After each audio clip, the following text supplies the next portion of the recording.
साथियों नमस्कार, मैं हरिश्चंद्र बर्णवाल इस वीडियो में आप सभी का स्वागत करता हूं। दोस्तों, आज के वीडियो में कांग्रेस की खतरनाक राजनीति के किस्से आपके सामने रखने जा रहा हूं। कांग्रेस अगर दोस्तों 2024 में भूल चूक से भी कहीं से भी इधर उधर कहीं से भी अगर सत्ता के करीब पहुंच गई होती तो इस देश का कितना नुकसान हो गया होता। दोस्तों, आज की कहानी में कर्नाटक की कहानी है। दोस्तों, किस तरीके से आम जनता को धोखा देते हुए कांग्रेस ने एक नई सियासत गढ़ दी है। गजब की सियासत है दोस्तों। लेकिन इसके साथ ही आज तो सिद्धारमैया की कहानी बतानी पड़ेगी। राहुल गांधी सोच रहे थे कि इस बार तो बस खेल कर देना है, लेकिन सिद्धारमैया तो बड़े उस्ताद निकले दोस्तों, और बड़े खिलाड़ी निकले। सिद्धारमैया ने कितना खूबसूरती के साथ राहुल गांधी को फंसा दिया है दोस्तों। बल्कि सच मायने में कहिए तो राहुल गांधी की सीक्रेट फाइल सिद्धारमैया ने खोल करके रख दी है। उनको तो पता था कि अब चलो इस्तीफा देना है, लेकिन इस्तीफे से पहले दोस्तों इतना बड़ा कांड किया है। बल्कि मैं आज के वीडियो में आपको 3 घटनाएं बताने जा रहा हूं। कम से कम 3 मामलों में राहुल गांधी को सिद्धारमैया ने बुरी तरह से फंसा दिया है। आज इसी कहानी को डिकोड कर रहा हूं दोस्तों। आपसे निवेदन करता हूं, जरूर कमेंट कीजिएगा। एक कमेंट जय सिया राम यही लिखिएगा दोस्तों। कर्नाटक में इतने सारे किस्से खोल करके रख दिए, जैसे कहते हैं ना, मुसीबतों का पूरा पोटला खोल के रख दिया है दोस्तों। तो आपके कमेंट जरूर मैं पढ़ता हूं दोस्तों, कमेंट जरूर कीजिएगा, ताकि कर्नाटक के इस किस्से के बारे में आप किस तरीके से देखते हैं वो भी समझने का मौका मिलेगा। HB शॉर्ट्स के वीडियो कमेंट में पिंड किए हैं। मैं थोड़ा पीछे से लेकर चलता हूं दोस्तों, आपको एक आर्टिकल दिखाता हूं। आप शायद भूल गए होंगे, मैं अक्सर दिखाता हूं, लेकिन इस बार ये दिखाए हुए 2-3 साल तो हो ही गए हैं। जरा इस आर्टिकल को देख लीजिए, क्या लिखा है।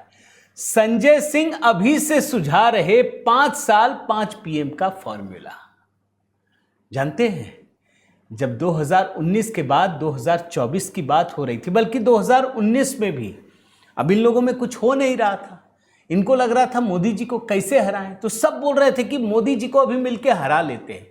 अरे तो सरकार कौन बनाएगा? बोला हर साल अलग अलग बना देंगे। कभी केजरीवाल जी बन जाएंगे, कभी राहुल गांधी बन जाएंगे, कभी मायावती बन जाएंगी, कभी ममता बन जाएंगी। जिसका मन करेगा एक साल में बांट लेंगे हम। ऐसा ये केजरीवाल ने अपनी टीम के मार्फत से ये कहा था। और बाद में भारतीय जनता पार्टी के गौरव भाटिया ने, मैं बड़ा पुराना बयान निकाला हूं दोस्तों, ये 2024 से पुराना बयान है, 2023 का बयान है, जिसमें वो कहते हैं, इसको थोड़ा आगे ले जाते हैं क्योंकि मैंने इसको कई बार दिखाया था। गौरव भाटिया कहते हैं कि 7 दिन में ये लोग 7 प्रधानमंत्री बनाएंगे, हर दिन के हिसाब से। वो भी बयान आपको सुना देता हूं, फिर कर्नाटक पर लेकर आता हूं, सुन लीजिए।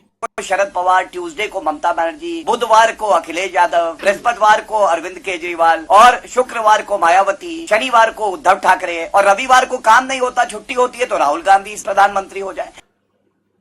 दोस्तों, जब ये बयान सुना था ना, तो मुझे ही नहीं, मुझे पता है पूरे देश के लोगों को हंसी भी आई, गुस्सा भी आया। लेकिन देश के लोग जानते थे कि मौका नहीं मिलेगा, कुछ भी कर लीजिए, मौका नहीं मिला, ये बात भी सच है। लेकिन आज तो वही परिस्थितियां हो गई दोस्तों, वही कुछ कर्नाटक में देखने को मिला है। राहुल गांधी ने 2.5 साल का फॉर्मूला बना दिया। क्या कर्नाटक की जनता ने यह फॉर्मूला बनाया? सोचिए, क्या कर्नाटक की जनता से यह कहा गया था कि आप हमें बहुमत दीजिए, 2.5 साल आपको ये देंगे, 2.5 साल ये देंगे? कहीं नहीं, कुछ भी नहीं। आम जनता को कुछ नहीं पता। यह सवाल उठ सकता है कि नहीं भाई वो नहीं, ये नहीं वो, मान लीजिए। तो सवाल है दोस्तों कि अगर जनता ने सिद्धारमैया के नाम पे वोट दिया तो अभी क्यों हटाया गया? अगर जनता ने DK शिव कुमार के नाम पर वोट दिया तो फिर उनको क्यों बनाया? इसका मतलब है ये फॉर्मूला तो बनाकर रखे हुए थे, बोल रहे थे कि दोनों मिलके करो, फॉर्मूला है ये। जनता ने फॉर्मूला नहीं बनाया। और आप याद कीजिए दोस्तों, मैं आपको अभी दिखा देता हूं, सिद्धारमैया लगातार इससे मना करते रहे। वो कहते रहे कि भाई मैं ही मुख्यमंत्री रहूंगा, कोई नहीं बनेगा, ये हमारा मैंडेट है, ये कोई 2.5 साल का सिद्धांत नहीं है। लेकिन चूंकि राहुल गांधी ने तो कह दिया, अब डीके शिव कुमार का मन मचल रहा था कि भाई मेरे नाम से कहा गया, अब ये सिद्धारमैया को पता था कि ये तो आखिरी बार है, कब बनेंगे, फिर दोबारा मौका तो मिलेगा नहीं। और डीके शिव कुमार ये सोच रहे थे कि अगर अभी नहीं मिला तो फिर कब मिलेगा, अगली बार तो चुनाव जीतेंगे नहीं। ये सब जानते हैं, ये डीके शिव कुमार भी जानते हैं, सिद्धारमैया भी जानते हैं, और भाजपा भी जानते हैं, कांग्रेस के लोग भी जानते हैं। यानी फिर कब मौका मिलेगा भाई? 28 में चुनाव होगा, 28 के बाद 2033 में, तब तक डीके शिव कुमार की क्या हालत होगी? वो अड़े रहे, और अड़ने के बाद दोस्तों जब राहुल गांधी और गांधी परिवार ने ये तय कर लिया कि आपको जाना पड़ेगा, तब जाकर सिद्धारमैया ने अपने पद से कल इस्तीफा दे दिया। कल वो लोक भवन में उप मुख्यमंत्री डीके शिव कुमार, गृह मंत्री जी परमेश्वर समेत कई अन्य पार्टी नेताओं के साथ पहुंचे। और आप जानकर आश्चर्य करेंगे दोस्तों, राज्यपाल उस समय नहीं थे। कर्नाटक में राज्यपाल थावरचंद गहलोत उस समय नहीं थे। आप सोचिए भाई, उनको आना था, अगले दिन आ जाते, आज आ जाते, इंतजार नहीं किया। मतलब इतनी अंदर कितनी कुलबुलाहट है, आप समझिए। 1 सेकंड के लिए भी डीके शिव कुमार इंतजार करने को तैयार नहीं है, गांधी परिवार तैयार नहीं है। बस कह दिया, आदेश आ गया तो जाइए। इसको बोलते हैं डिक्टेटरशिप। कोई बहुत बड़ी आफत नहीं आ जाती है। आपका फॉर्मूला तो 2.5 साल का था ना, यहाँ तो 3 साल गुजर गए, अब तो 2 ही साल बचे, 2 साल से कम वक्त बचा है। 1 दिन और सही, क्या हो जाता? लेकिन नहीं, ये राजनीति का ऐसा तीखा पन्ना है दोस्तों, सुनकर होश उड़ जाते हैं। आप ये समझ लीजिए, थावरचंद गहलोत उस समय राज्य से बाहर थे, अब लौटे हैं, और सिद्धारमैया अपने पूरे लाभ लश्कर के साथ जिन लोगों को चाहिए था वो देखने गए होंगे कि सही में दे रहे हैं कि नहीं इस्तीफा, कुछ और तो बात करके नहीं आ जाएंगे। किनको दिया? थावरचंद गहलोत के विशेष सचिव प्रभु शंकर को अपना इस्तीफा दिया। और इस्तीफा देने के बाद मुख्यमंत्री सिद्धारमैया ने ये कहा कि मैंने अपने पार्टी नेतृत्व के निर्देशों के अनुसार इस्तीफा दे दिया है। मैं जरा उनका बयान कोट अनकोट में पढ़ता हूं। मैंने पहले भी कहा था, जब भी पार्टी आला कमान उन्हें कहेगा मैं अपना इस्तीफा दे दूंगा। अब पार्टी आला कमान ने मुझे इस्तीफा देने को कहा, तो इसलिए आज मैंने अपना इस्तीफा दे दिया। वो आगे कहते हैं, राज्यपाल जब बेंगलुरु आएंगे तब वे उनके इस्तीफे को स्वीकार करेंगे। संविधान के अनुसार राज्यपाल को मेरा इस्तीफा स्वीकार कर लेना चाहिए। करेंगे, करना ही है भैया, आपका बहुमत है, भाजपा कहीं नहीं है, बहुत दूर है, जनता ने प्रचंड बहुमत दिया आपको, तो स्वीकार तो करना ही पड़ेगा। लेकिन झटका कैसे लगा राहुल गांधी को, ये तो जानना पड़ेगा ना दोस्तों। पहला झटका बताता हूं। राहुल गांधी उनको मनाने गए, दे दो भाई दे दो। अब राहुल गांधी की बात कौन मानता है, आप जानिए ना। और अगर मान भी ले तो कितना नुकसान पहुंचाता है भाई। आपने पंजाब में देखा क्या हाल हुआ, आप सभी राज्यों में देख लीजिए। राहुल गांधी ने सिद्धारमैया को कहा कि आप इस्तीफा दे दीजिए, आप सेंटर में आइए, हम आपको राज्यसभा का सीट देते हैं, आप सांसद बन जाइए, यही कहा था। आपको आश्चर्य होगा दोस्तों, सिद्धारमैया ने इस्तीफा तो दे दिया, लेकिन राज्यसभा सीट की पेशकश को सिरे से ठुकरा दिया, अस्वीकार कर दिया। सिद्धारमैया ने साफ कहा कि मेरी कोई दिलचस्पी नहीं है। भाई आला कमान ने कहा इस्तीफा दो, मैंने दे दिया, अभी दिया है, जब राज्यपाल नहीं है तब जाके दे दिया। मैं अपनी तरफ से कह रहा हूं। यानी आप सोचिए कि राहुल गांधी को पहला झटका तो वहीं दे दिया। और जब दिल्ली में बैठक हो रही थी ना दोस्तों, तब भी मैंने कहा था, हालांकि ये लोग तो बाहर आकर के मना कर रहे थे कि नहीं नहीं ऐसा होगा नहीं, लेकिन ऐसा ही था। वो मान नहीं रहे थे, उन्होंने कहा हम सोचेंगे, सोच लिया।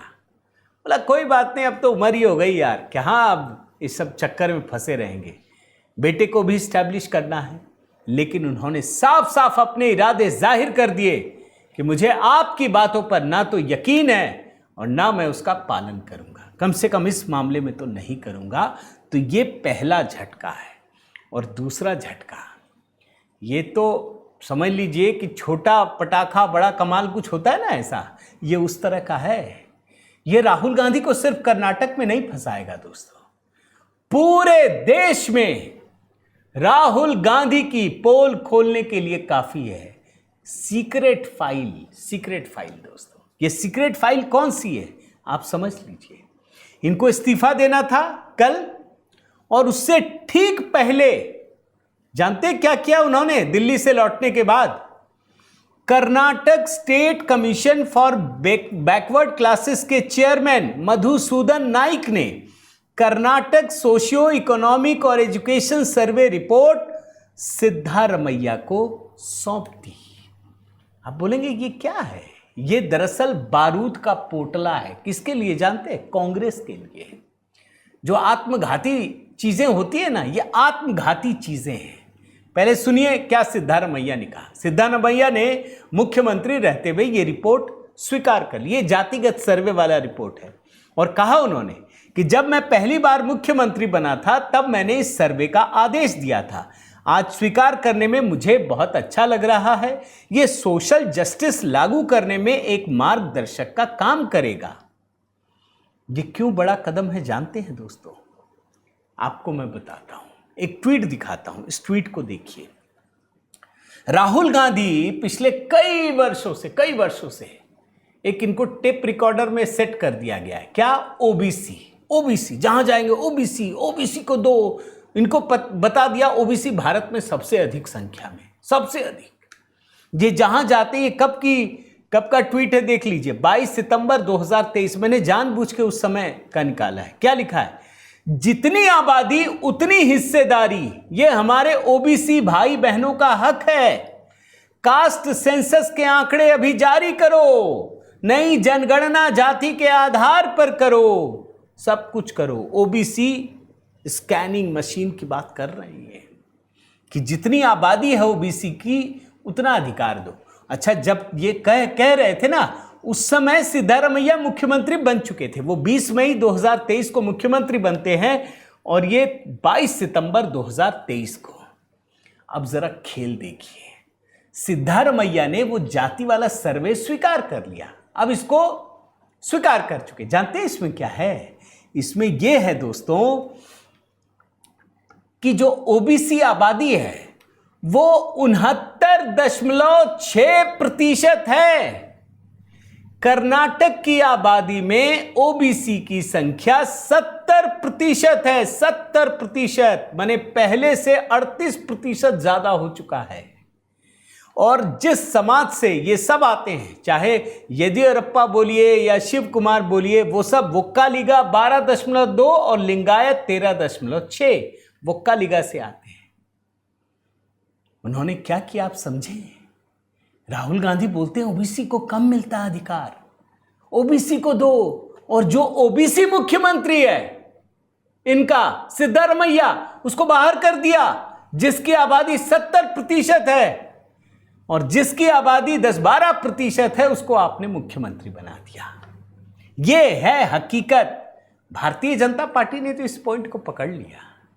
भाजपा जानती है ना, ये दरअसल सिद्धारमैया भाजपा को नहीं दिखा रहे आईना, ये दरअसल राहुल गांधी को आईना दिखा रहे हैं। और आपको एक बात बताऊं दोस्तों, सिद्धारमैया ने जैसे कहते हैं ना, झगड़े का पिटारा खोल देना, वो खोल दिया है। इन्होंने स्वीकार कर लिया। अब तो ये सदन में पेश होगा, आम जनता के बीच आएगा। वो तो अपना क्रेडिट ले लेंगे कि हमने तो कर दिया जी, हमने तो सब कुछ बता दिया, जो भी चीज है जातिगत सर्वे में। ये 9 साल से दोस्तों इसको जारी करने की मांग हो रही थी, कई वर्षों से। इन्होंने स्वीकार कर लिया। मुसीबत किसके सर? मुसीबत डीके शिव कुमार के सिर पर चढ़ेगा दोस्तों। ये डीके शिव कुमार जानते हैं कि ये जो विरासत सौंप के जा रहे हैं, ये दरअसल आग का गोला है, ये बारूद का ढेर है।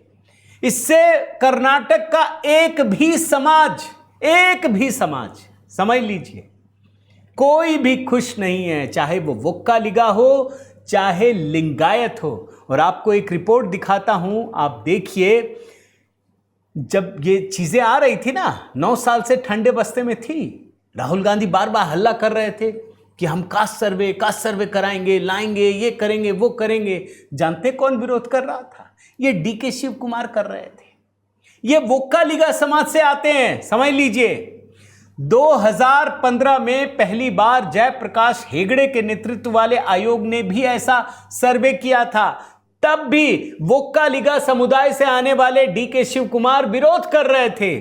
2024 में पेश किया गया, आगे नहीं बढ़ाया गया। यानी डीके शिव कुमार क्यों विरोध कर रहे हैं? सोचना पड़ेगा ना। डीके शिव कुमार इसलिए विरोध कर रहे थे दोस्तों, क्योंकि उनको पता है जैसे ही ये जाति रिपोर्ट आएगी उनकी मुसीबत बढ़ जाएगी। और इसमें जानते हैं क्या क्या सिफारिश की गई है? ये जो रिपोर्ट है 300 पन्नों की है। इसमें राज्य के भीतर हर वर्ग की सामाजिक, शैक्षणिक, आर्थिक स्थिति का पूरा ब्यौरा मौजूद है। और मीडिया रिपोर्ट्स के अनुसार दोस्तों 29 मई को ही जमा होनी थी। मुख्यमंत्री ने रिपोर्ट जल्दी मिलने पर जोर दिया। इसमें 32% से अधिक 42% करने की सिफारिशें हैं। लेकिन यह मामला दोस्तों सिर्फ जातियों का नहीं है, यहां धर्म का भी एक मामला जुड़ता है। मैं जरा वो भी आपको बता दूं। कर्नाटक में मुस्लिम समाज की आबादी भी बढ़ी है। और वो जानते हैं कितनी प्रतिशत हो गई है? वो 14%, यानी 75,25,000 से लेकर 80 लाख के बीच बैठती है। कहानी का सबसे बड़ा हिस्सा यह है दोस्तों कि कर्नाटक में जितने भी कम्युनिटीज है ना, उसमें सबसे बड़ी कम्युनिटी मुसलमानों की हो गई है। 14%। अब तो मुस्लिम समाज के लोग बोलेंगे, अरे कौन डीके शिव कुमार, काहे सिद्धारमैया, सबसे बड़ी आबादी तो मेरी है, हमको बनाओ। लेकिन अफसोस दोस्तों, मुसलमान अल्पसंख्यक हैं। अच्छा, ब्राह्मणों की आबादी तो सबसे कम 1.5-2%। वो अल्पसंख्यक नहीं है। जो सबसे बड़ी कम्युनिटी है वो सबसे बड़ा अल्पसंख्यक है। यहां ये मसला हिंदू और मुसलमानों का भी है, इस बात को आप समझ लीजिए। और जब मुसलमानों की संख्या बढ़ गई तो कर्नाटक में जो संघर्ष होता है ना दोस्तों, वो लिंगायत बनाम वोक्कालिगा, ये दिखता है जातिगत, फायदा कोई और उठा ले जाता है। आपको जरा दोनों के बीच बताता हूं। पारंपरिक रूप से जो सत्ता पर मजबूत पकड़ रखता है वो वीर शैव लिंगायत समुदाय इसमें दूसरी सूची पर घसक गया है। ये सबसे बड़ा वर्ग था, ये दूसरे स्थान पर खिसक गया है। इसी से भाजपा के येदियुरप्पा इसी समाज से आते हैं। और मैं आपको बताऊं 80 के दशक की शुरुआत में दोस्तों रामकृष्ण हेगड़े वो लिंगायत समाज के सबसे बड़े नेता थे। उनकी मृत्यु के बाद येदियुरप्पा लिंगायतों के सबसे बड़े नेता बने। यानी लिंगायतों की आबादी घट गई, मुसलमानों की बढ़ गई। दूसरा आइए, जो दूसरा सबसे रसूखदार है वो वोक्कालिगा है। वोक्कालिगा तीसरे नंबर पर आ गया। ये जो शिव कुमार है, डीके शिव कुमार, वो वोक्कालिगा समाज से आते हैं। देवेगौड़ा परिवार जेडीएस वाला, वो भी वोक्कालिगा समाज से आता है। और आबादी कितनी? 10%। तो 10% को आपने मुख्यमंत्री दे दिया। और जिस ओबीसी की आबादी सबसे अधिक है उसको आपने मुख्यमंत्री की कुर्सी से हटा दिया। वैसे मैं जरा सिद्धारमैया की भी राजनीति बताऊं दोस्तों। ये अहिंदा समाज की राजनीति करते हैं। अहिंदा में कौन कौन से आते हैं? अल्पसंख्यक, पिछड़ा वर्ग और दलित। इसकी भी संख्या अगर आप जोड़ेंगे ना तो कुल मिलाकर के ये 46% हो जाता है। जिस अहिंदा समाज की ये करते हैं वहां पर भी कांग्रेस को भारी नुकसान हो रहा है। ये बात आप सीधे सीधे समझ लीजिए। यानी अगर आप देखिए दोस्तों तो कर्नाटक की राजनीति में सिद्धारमैया को, ये ठीक बात है कि डीके शिव कुमार एक प्रभावशाली परिवार से हैं, समाज से हैं, पैसे वाले हैं, कांग्रेस के लिए संकट मोचक हैं। लेकिन जाते जाते सिद्धारमैया ने राहुल गांधी को तो फंसा दिया है। और आखिरी एक चीज और बता देता हूं दोस्तों, ये डीके शिव कुमार के लिए तो नहीं छोड़ रहे थे, ये बात तो तय था, वरना तो 2.5 साल में छोड़ देते। अगर प्रेम से, मैं दोस्तों पढ़ रहा था, ये शिवराज सिंह चौहान जो कृषि मंत्री है, अभी एक पुस्तक विमोचन हुआ उनका, तो वो कहते हैं उसमें कि जब मध्य प्रदेश का चुनाव जीत गए तो प्रधानमंत्री मोदी ने फ़ोन किया उनको और उन्होंने कहा कि शिवराज, मैं प्रधानमंत्री के नाते नहीं फ़ोन कर रहा और आप मुख्यमंत्री के नाते नहीं, मैं एक भाई के नाते फ़ोन कर रहा हूँ एक व्यक्ति को, कि आप इसको छोड़ दीजिए और दुख मत बनाइए, कुछ दिन आप अकेले में रहिए, आपके लिए कुछ बड़ी चीज़ें इंतज़ार कर रही हैं। शिवराज सिंह चौहान ने ऐसा ही किया और आज देखिए, आज एक अच्छी पोजीशन में है। लेकिन यहाँ ये मामला नहीं है, राहुल गांधी कुछ भी कर लें, सिद्धारमैया ने इस्तीफा नहीं दिया उनके लिए। ये दबाव, झगड़ा, स्वार्थ की राजनीति थी। और जब डीके शिव कुमार को ये समझ में आ गया कि ये 2.5 साल के बाद भी, 3 साल के बाद भी देने को तैयार नहीं है, तो राहुल गांधी की वजह से नहीं, प्रियंका गांधी वाड्रा की वजह से इनको मुख्यमंत्री की कुर्सी मिल रही है। ये भी राहुल गांधी के लिए सबसे बड़ा झटका है दोस्तों।